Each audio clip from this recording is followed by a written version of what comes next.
Bonjour à tous, j'espère que vous allez bien. Pour moi, c'est une grande première, première fois que je suis speaker, donc déjà merci beaucoup à Flynn pour la confiance, merci à Adrien pour les feedbacks sur mon speech. Et aujourd'hui, je vais essayer de vous montrer que même avec l'IA, bah, l'humain reste quand même vachement important et c'est globalement nous qui donnons la voix. Donc pour faire simple, je vous présente donc mon speech qui est plus orienté entre deux méthodes pour interagir avec l'IA. Donc je l'ai sobrement intitulé Construire vite, bien et presque sans chaos. Je présente globalement deux méthodes, le Spec Driven Development qui est assez connu et d'un autre côté la méthode BEMAD. Globalement, qui je suis? Pour faire simple, vous n'êtes pas là pour me voir faire ma pub pendant 25 minutes. Donc, je suis un ancien développeur. J'ai gravi petit à petit les échelons jusqu'à être engineering manager. Je suis techos dans l'âme, c'est-à-dire que je suis passionné par l'apprentissage, les outils open source. Ceux qui me suivent sur LinkedIn n'en peuvent plus de mes posts tous les lundis matins. Et globalement, je suis convaincu que la technologie doit simplifier la vie, mettre la connaissance à la portée de tous, et ben, globalement être fun aussi. Globalement, pour faire simple, ça va être volontairement simple. Il y a des personnes non techniques parmi nous, donc l'idée c'est de laisser personne sur le côté. Je suis pas sponsorisé et comme je vous disais, je suis pas là pour faire ma pub pendant 20 minutes. Donc volontairement, le fil rouge de la présentation sera du coup un side project, mais je vais vraiment me focus sur la méthode. Et vous allez voir beaucoup d'emojis et certains gifs, donc par avance, je m'en excuse. Globalement, pourquoi est-ce que j'ai créé Ergomate? Ma femme qui reprend des études d'ergothérapie, c'est une filière qui est passionnante, mais pour le coup qui est très exigeante, avec des outils quand même sacrément limités. Alors même s'ils ont des iPads, ça reste quand même assez old school avec des supports papier, des PDF, quelques QCM par-ci par-là. Et globalement, la difficulté à s'organiser et à être vraiment efficace dans sa montée en compétences. Globalement, je me suis dit, j'ai été dev, je dois bien pouvoir faire quelque chose pour l'aider. Le hic, c'est que ça fait longtemps que j'ai pas codé. Alors je ne vous prends pas globalement les LLM, mais c'est pas la peine de me demander lequel est le meilleur, sachant que je toutes les 10 minutes. Mais je me dis, globalement, j'ai toujours un peu ce côté intelligence de savoir architecturer un code, de savoir décrire ce que j'ai envie. Donc globalement, je me dis, t'inquiète pas, ça va bien se passer, on verra bien ce que ça peut se faire. Une application open source, comme je l'ai dit, je casse les pieds à tout le monde sur l'open source, donc pour moi c'est vraiment important là-dessus. J'ai fait une app que j'aurais aimé utiliser en tant qu'étudiant, c'est-à-dire que, comme j'ai dit, open source, accessible, utilisable depuis un smartphone et offline first, puisque globalement pas mal d'étudiants passent aussi pas mal de temps dans les transports, donc je voulais que ça puisse être utilisable facilement. Je voulais que les personnes qui souhaitent l'héberger chez eux puissent le faire, y compris sur Raspberry Pi, donc l'application est volontairement simple et gratuite, parce que globalement, pour moi, l'éducation ne doit pas être un business. Ne confondez pas open source et gratuit d'ailleurs. Initialement, je me dis à l'époque, ChatGPT 5 avait fait grand bruit. Il y a une vidéo de Defend Intelligence qui avait fait une démo sacrément intéressante. Et je me dis, du coup, je vais être bête et méchant. Je vais dire, en fait, fais-moi une application de quiz qui peut fonctionner. Et globalement, lui est basique. Un code spaghetti, c'est très lent à faire évoluer. Il n'y a pas vraiment de question d'architecture et de leetcode. Il sort vraiment le code tel quel. Ça marche, mais c'est pas spécialement fonctionnel. Voilà, à titre d'information, ça ressemble plus ou moins à ça. Donc, pas très sexy. Encore une fois, ça fonctionne. Voilà, on voit que ça. Il y a quand même des choses qui sont fonctionnelles. Il y a une base, en tout cas technique, qui fonctionne. La base est imparfaite, mais globalement, il y a de l'idée. Donc, qu'est-ce qu'on peut faire là-dessus? Eh bien, on va utiliser une méthode, donc le Spec Driven Development. Donc, pour ceux qui ont connu les SFDT, la belle époque où il fallait rédiger les specs et où l'agilité n'existait pas encore, on rédige les documentations de spec. Donc, moi, je l'ai fait via OpenSpec, comme je l'ai dit, je casse les pieds de tout le monde avec l'open source. L'IA génère un contenu structuré et ensuite, globalement, avec le nombre de questions que l'on peut avoir, ça commence déjà à définir assez clairement ce que l'on souhaite. Étape 1, globalement, on demande à OpenSpec de faire une proposition. Étape 2, on review ce qui a été proposé. Étape 3, soyez pas flemmard, faites-le vraiment. puisqu'il y a des questions qui sont ouvertes, et globalement, ça peut être important de pouvoir y répondre, sinon l'IA fait un peu sa vie. Et étape 4, ben, globalement, on laisse la magie se passer. Et au final, j'ai fait une deuxième application. Donc je vais vous montrer le prompt tout à l'heure pour ceux qui ont la flemme d'installer OpenSpec. Mais du coup, il y a des nouvelles features. Cette fois, c'est vraiment offline first. On peut créer des thèmes custom via l'import d'un PDF et la librairie PDF.js de Mozilla. Et on est sur une architecture modulaire monolithe. L'idée, c'était pas de faire tout un tas de microservices, c'était pas nécessaire. Donc on vous montre brièvement à quoi ça ressemble. Aujourd'hui, on voit que ça a quand même un peu évolué. Donc il y a un dashboard, un historique, les différents thèmes, et donc la possibilité, comme je disais précédemment, de pouvoir créer un thème depuis un PDF, donc via l'import d'un fichier qui est fait. Donc ça c'est cool. Donc petit à petit ça grandit, mais je me dis pourquoi pas le mettre à disposition des étudiants. Je disais que je voulais que ça soit open source, que ça soit disponible pour tout le monde. C'est bien, ça fait une bonne base, mais globalement je me dis j'aimerais bien peut-être aller un peu plus loin. Et donc là est venue la méthode BMAD. Donc c'est une méthode agile qui se repose sur des agents spécialisés. Globalement, je suis pas trop fan du terme vibe coding, puisque j'ai pas l'impression de coder personnellement. Mais il y a un terme qui me plaît un peu plus que j'ai vu sur les réseaux, c'est tout ce qui est vibe CEO, vibe CTPO, parce que globalement, j'estime que moi aujourd'hui ma plus-value c'est pas spécialement de faire du code, c'est potentiellement de réfléchir à une archi, mais c'est aussi de guider l'IA pour obtenir du coup ce que je souhaite. Pour les push buttons, donc ceux qui font juste keep sur cursor, on vous voit. C'est-à-dire que globalement, l'importance de la méthode, c'est de vraiment pouvoir se focus sur ce que fait l'IA et donner vraiment des retours assez régulièrement, finalement un peu comme en agilité. Globalement, vous savez lire. Et si on doit traduire le truc, je dirais plutôt que c'est une percée méthodologique dans le développement agile. Breakthrough, c'est en gros aller au-delà d'une barrière. Voilà, globalement, au tout début, je vous avais dit que j'opposais deux méthodes, donc la méthode BMAD et le Spec Driven Development. J'ai menti, parce que globalement, le Spec Driven, c'est un des piliers du coup de la méthode BMAD. Pour me faire pardonner, je peux vous montrer un petit truc cool, en tout cas un truc que moi je trouve cool perso, c'est le fait de pouvoir simuler une discussion entre les membres d'une équipe. Et moi typiquement c'est la chose qui m'a fait halluciner, puisque ça permet d'avoir les points de vue de différentes personnes rapidement. Par exemple, je donne des cours à l'EPSI et la partie professeur, je l'ai trouvée quand même assez pertinente. Donc ça permet finalement de pouvoir penser à des choses qu'on n'aurait pas initialement pensées. Et ça permet déjà de pouvoir challenger un peu les idées. Et globalement, c'est ce que je dis, c'est à partir de ce moment-là où c'est parti en cacahuète. Puisque, un peu comme cette impression, pour ceux qui ont grandi en campagne, de faire des expériences avec les fourmis, ce genre de choses, ce côté un peu divin, je me suis dit, en fait, j'en ferai pas un écosystème pour les écoles. Donc je suis très investi dans les milieux associatifs, et donc pour moi, c'était important d'avoir un outil pro qui puisse être mis à disposition du plus grand monde.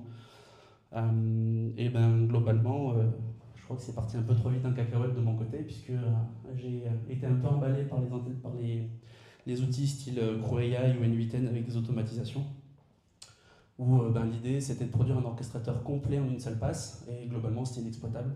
La vision était beaucoup trop globale, il y a une perte de contrôle, donc vraiment le côté agilité et le fait de faire des feedbacks régulièrement, c'est vraiment important.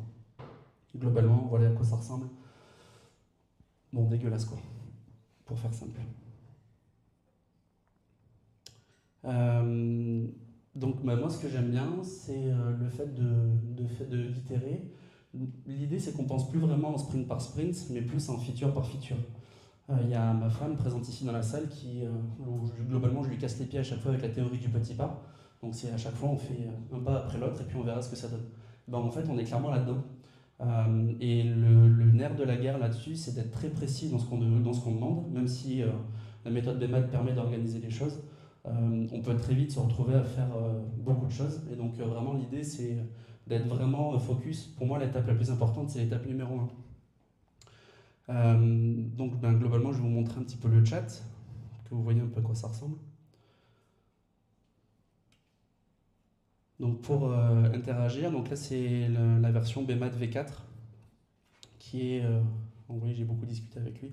L'avantage de ChatGPT, c'est qu'ils sont assez sympas entre guillemets avec la partie token, donc on peut vraiment beaucoup discuter avec, il n'y a pas vraiment de limite comme avec Claude. Donc je récupère un fichier TXT, toutes les sources je vous les donnerai plus tard. Donc on donne un fichier TXT qui donne vraiment tous les agents. Et on dit, voilà, vos instructions de fonctionnement essentielles sont jointes. Ne pas briser ce mode de fonctionnement, sauf si je dis le mot pomme frite. Bon, faut croire que j'avais faim à ce moment-là. Et globalement, ça se présente comme ça. En fait, on a vraiment le bundle avec vraiment les différents agents. En l'occurrence, nous, celui qui nous intéresse, c'est vraiment l'orchestrateur. Et vraiment, on commence à discuter avec lui. Donc, globalement, les différents agents disponibles. Du coup, là, j'ai demandé l'agent PM. Ce que je lui ai dit, c'est de me donner un coup de main pour définir ce que je voulais. Donc, voilà, je veux un school orchestrator. Mon idée, c'était de permettre aux professeurs d'école de pouvoir contrôler l'application Ergomate à distance. Et ce que je voulais, c'était une web app qui dispose d'une partie API pour lier l'application, pour récupérer les stats, permettre aux élèves de se comparer avec leurs amis via un code AMI pour ceux qui ont connu l'époque de la Wii U, de la 3DS, savent de quoi je parle. Et en gros, l'idée, c'était de donner vraiment un outil pour les professeurs qui permettait aussi de pouvoir savoir assez rapidement quelles sont les personnes qui sont en décrochage scolaire et de pouvoir vraiment les aider. Pour moi, c'est quelque chose qui est important là-dessus. Et du coup, il va commencer à définir le PRD, donc le document de produit, enfin le document de requirement de produit. Et donc ça donne la vision, la nature du produit, enfin ça définit vraiment beaucoup de choses. Comme je l'ai dit, j'ai beaucoup parlé, et on a même une partie un peu UX. Alors, je préfère le dire de suite, ça ne remplacera jamais une équipe. Ça permet d'aller très vite sur une partie time to market, mais l'expertise humaine ne sera pas remplacée de sitôt, vraiment. Et du coup, je trouvais ça quand même vachement intéressant, ce côté-là. La méthode BMAT, en tout cas sur la version 4, a pas mal de reproches, et que c'est souvent considéré comme étant très lourd pour démarrer. Et donc ils sont partis sur une version en V6. Et l'idée, c'est de le faire fonctionner directement sur un terminal. Et le deuxième effet wow que je trouve vachement cool, c'est qu'on peut discuter avec les agents via un text-to-speech. Donc c'est-à-dire qu'on peut faire parler les agents et discuter avec eux. Donc je ne ferai pas la démo puisque c'est pas mon PC de travail celui-ci, donc j'ai pas tout installé là-dessus. Mais vraiment on peut le faire et ça marche quand même vraiment bien. Et l'avantage du BMAT Builder, pour moi, c'est vraiment l'intérêt de la version 6, c'est qu'on peut vraiment adapter le mode de fonctionnement de la méthode BMAT sur ce qu'on souhaite. Par exemple, un agent expert sur du SEO. Moi, je ne suis pas spécialement bon sur du SEO, mais c'est bien de se dire qu'il y a un agent qui, lorsque je vais faire la landing page, sera attentif sur une partie SEO, par exemple. Ou un agent cybersécurité. Encore une fois, ça ne remplacera pas le truc, mais si ça permet d'avoir une première passe, c'est quand même intéressant.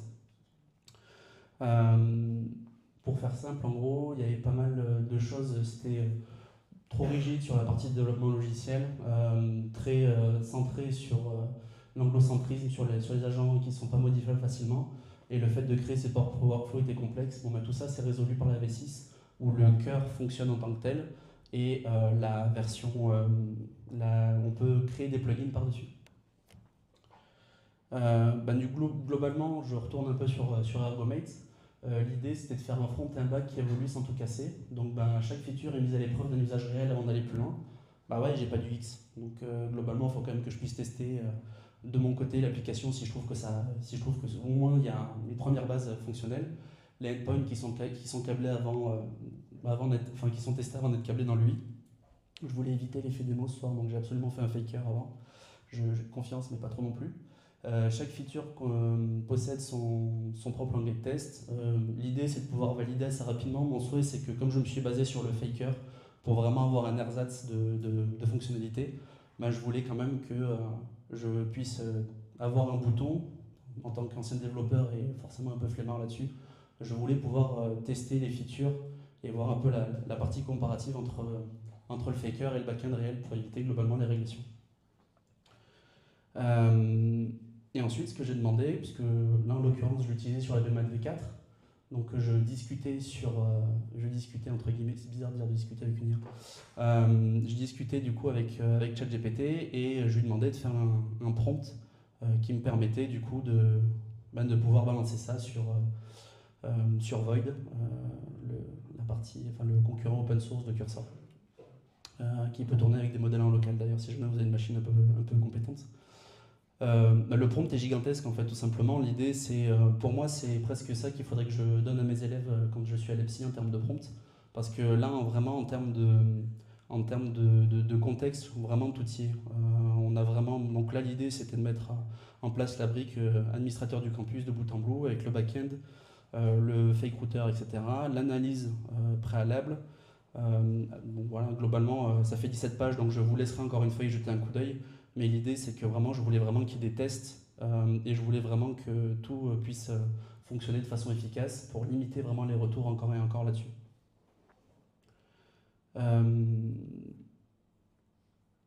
Globalement, je pense que ça serait bien de vous montrer, parce que là, j'ai pas mal parlé globalement de la méthode BEMAD, mais vous ne savez pas trop à quoi on peut s'attendre aujourd'hui. Globalement, ça, c'est l'application que j'ai faite, entre guillemets. Je vais juste poser le micro 2 secondes.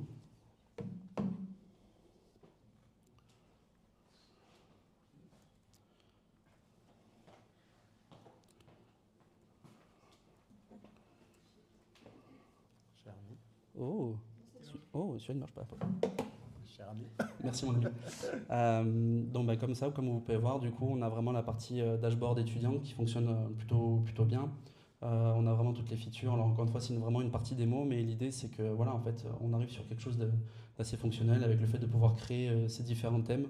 J'ai même pensé à une bibliothèque pour ceux qui sont dans des grands campus, par exemple Innov ou EPSI, où tous les profs peuvent mettre leur contenu en local et ensuite chacun peut globalement donner les contenus, les thèmes sur leurs élèves. La partie vraiment analytics, donc voilà, le taux de rendu, savoir directement quels sont les élèves qui doivent être suivis en priorité, etc. Et globalement même un mode clair. Oula, pardon. T'avais codé un study en fait, c'est ça? Chut, faut pas le dire. J'ai codé un study gratuit en plus. C'est-à-dire que comme je suis tellement con, je le mets à disposition gratos.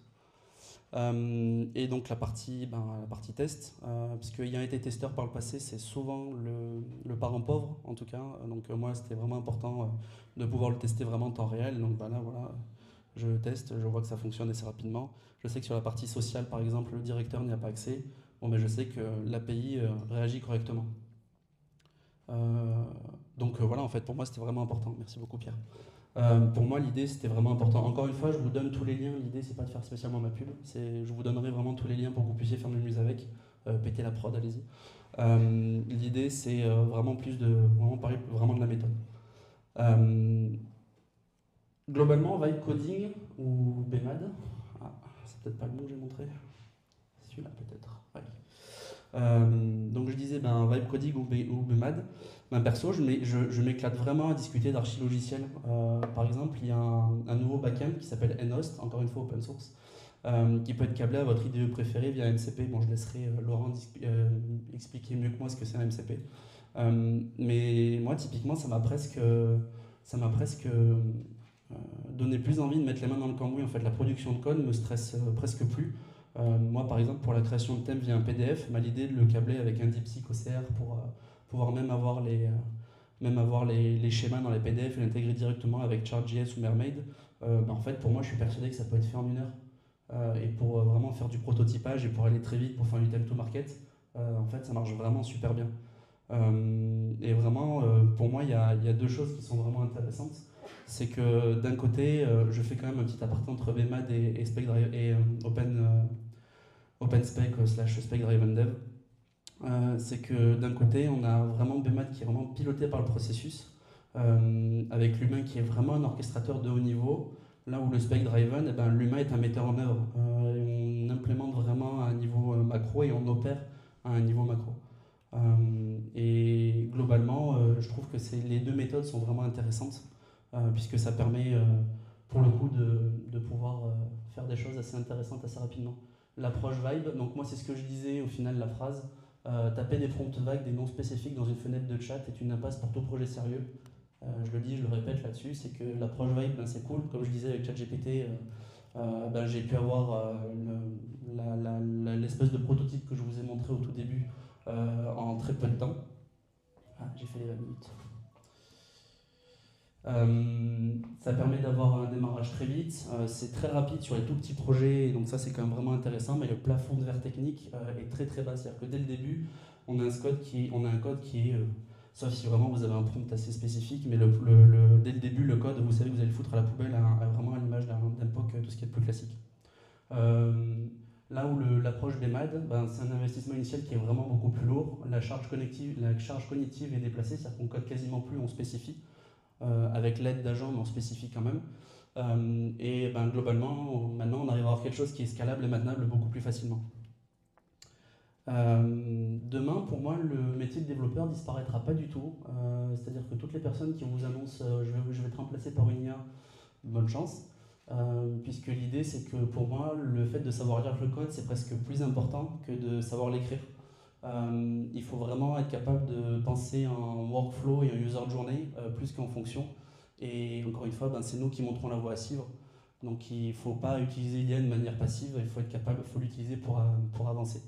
J'ai juste un petit warning là-dessus, ça reste des outils qui consomment énormément de tokens. Donc pour les personnes qui souhaitent utiliser ça sur un terminal, pensez aux outils au type OpenCode qui peuvent être câblés sur des LLM en local, ou en tout cas avec des LLM qui permettent d'être beaucoup plus généreux en termes de tokens.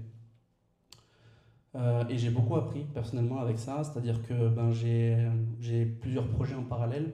Là, typiquement, j'ai une petite API pour faire la traduction. Je sais faire un load balancer. C'est-à-dire que j'ai appris à le faire. En fait, ça m'a intéressé de savoir le faire, donc je me suis intéressé à le faire. Ça m'a permis de vraiment structurer ma pensée. Et globalement, au début, je ne savais pas trop faire une PWA. Maintenant, oui. Donc je suis plutôt content là-dessus. Ça m'a permis d'apprendre beaucoup de choses. Voilà, ceux qui souhaitent scanner le QR code le peuvent. Là, vous avez tous les liens intéressants. Je donnerai la présentation à Anne pour qu'elle puisse le partager aussi sur LinkedIn pour ceux qui le souhaitent. Et puis, du coup, je vous donnerai aussi c'est bon, ça scanne? Ok. Rangez pas vos téléphones. Du coup, pour moi, la présentation se termine ici, mais je souhaite vraiment avoir vos feedbacks. Donc, si jamais vous pouvez faire un retour sur ce que vous avez pensé de la presse. Encore une fois, c'est une première fois pour moi, pas la dernière, j'espère. Donc voilà, pour ceux qui souhaitent faire un retour, j'apprécierai grandement. Merci à tous, prenez soin de vous.